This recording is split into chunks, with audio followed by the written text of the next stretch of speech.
Welcome to the online course Essentials of Youth Policy, organised by the partnership between the European Commission and the Council of Europe in the field of youth.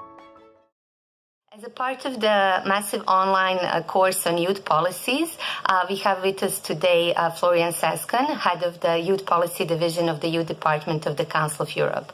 Florian is going to talk to us today about the importance of youth policy and why is it important for all authorities to invest in youth policy at all levels.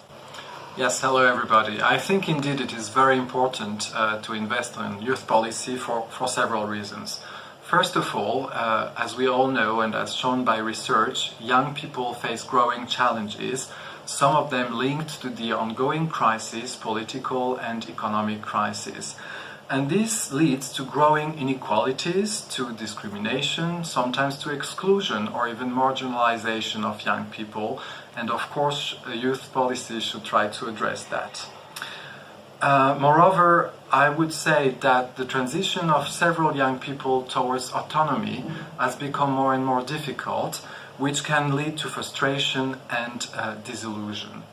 Last but not least, we have seen recently that there is a growing concern amongst young people about some worrying global trends such as climate change, and this can also lead to fear and a sense of powerlessness.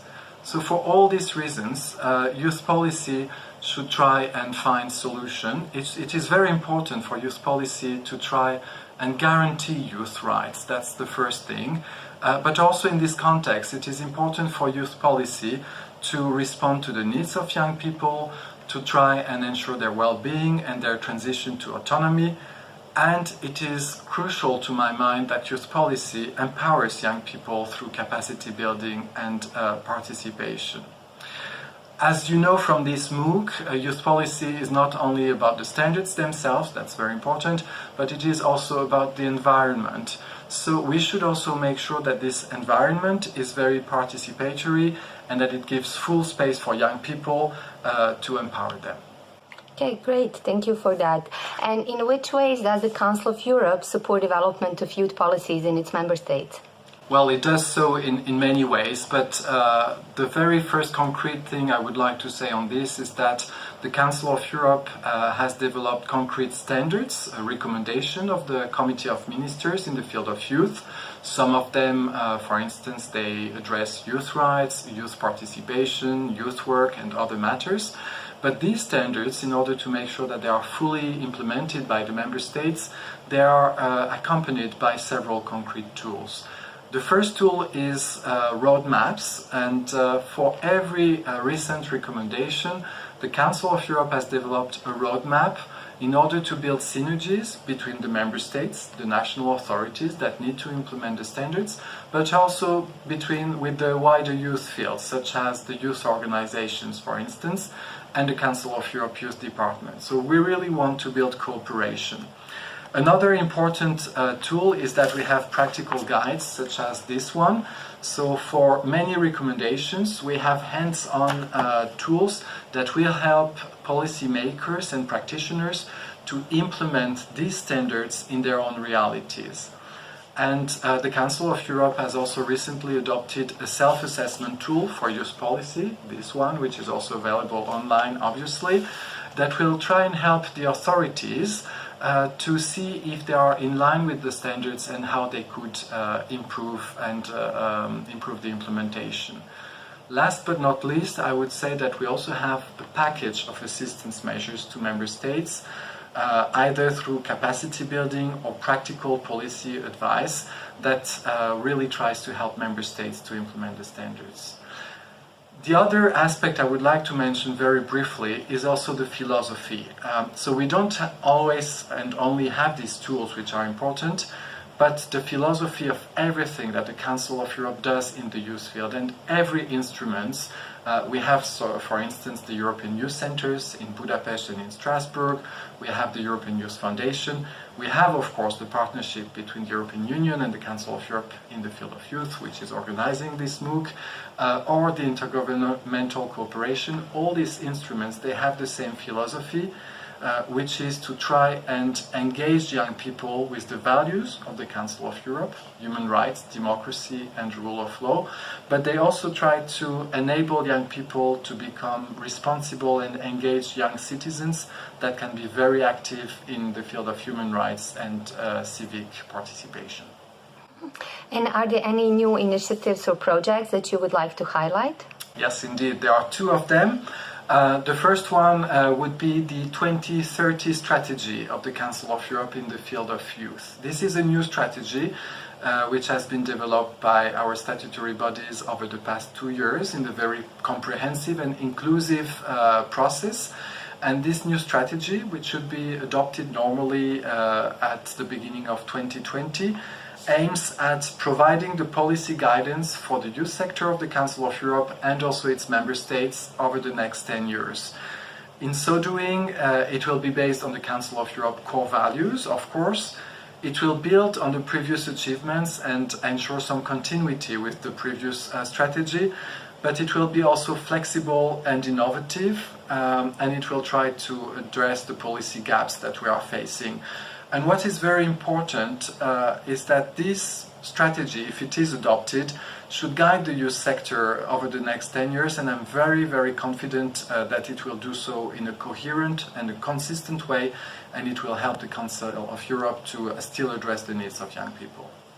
The second aspect and initiative that I would like to mention, if you allow, is not so new. I mean, it's been going on for almost 50 years actually, but it's still very innovative and even groundbreaking.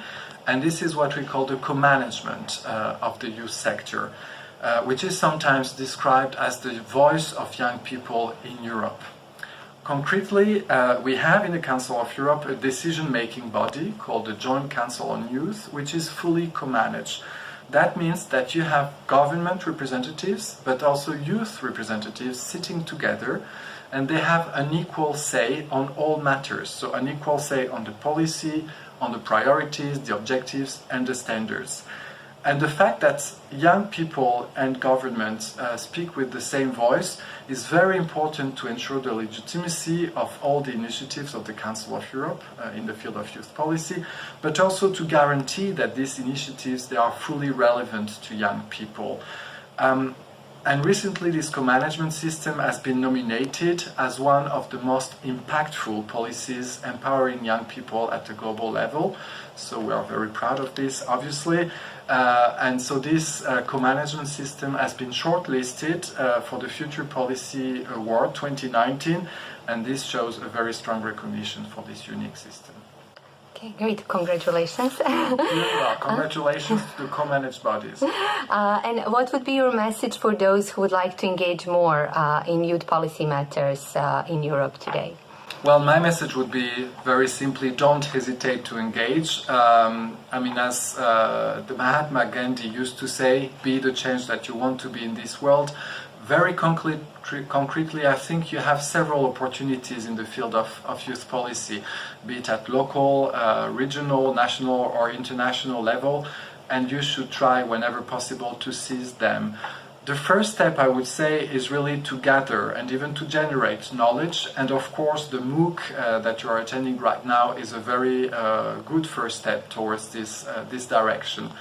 But what I would advise also all those who want to be engaged is to share best practices with their peers or with the other stakeholders. That's very enriching, it's very empowering, and there again I think the MOOC is a great opportunity there.